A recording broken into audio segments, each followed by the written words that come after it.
వరంగల్ జిల్లా ప్రధాన వార్తలను పరిశీలించినట్టయితే వర్ధనపేట ఎమ్మెల్యే కేఆర్ నాగరాజుకు రెబల్ అభ్యర్థుల నుంచి నిరసనలు వ్యక్తమవుతున్నటువంటి సందర్భం కనిపిస్తోంది. పర్వతగిరి మండలం కొంకపాక గ్రామంలో కాంగ్రెస్ బలపరిచిన అభ్యర్థి తరఫున కేఆర్ నాగరాజు ప్రచారం నిర్వహించాల్సి ఉండగా ఆ గ్రామంలోకి అడుగు పెట్టనివ్వకుండా రెబల్ అభ్యర్థి అడ్డుకున్నటువంటి పరిస్థితి. మరోవైపు ఆ గ్రామ పొలిమేరల్లోకి చేరుకున్నటువంటి కాంగ్రెస్ బలపరిచిన అభ్యర్థి కూడా మా గ్రామంలోకి ఎందుకు రారని నిరసన వ్యక్తం చేసినటువంటి సందర్భం. ఈ క్రమంలో అతను పూర్తిగా గ్రామానికి సంబంధించి కొంకపాక గ్రామంలో ప్రచారం నిర్వహించకుండానే రద్దు చేసుకొని మరో గ్రామానికి వెళ్ళిపోయారు.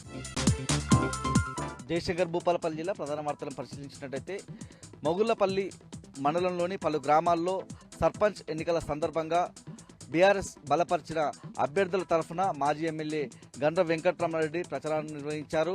2 ఏళ్ల కాంగ్రెస్ పాలనలో అన్ని వర్గాలను పూర్తిగా మోసం చేసినారన్నటువంటి అంశాన్ని గండ్ర వెంకట్రమణరెడ్డి ఈ సందర్భంగా ప్రజలకు వివరించారు.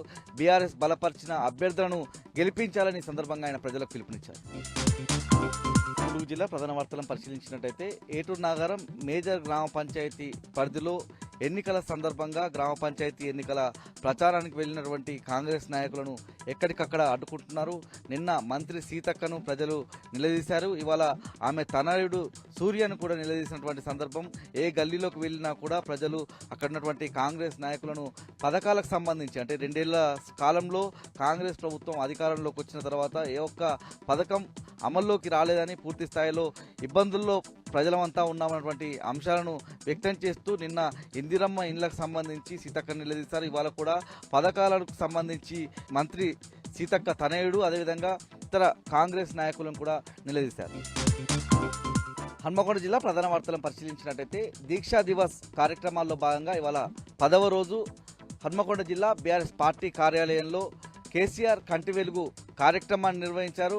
డాక్టర్ అగర్వాల్స్ కంటి ఆసుపత్రి సహకారంతో ఈ కార్యక్రమాన్ని నిర్వహించారు.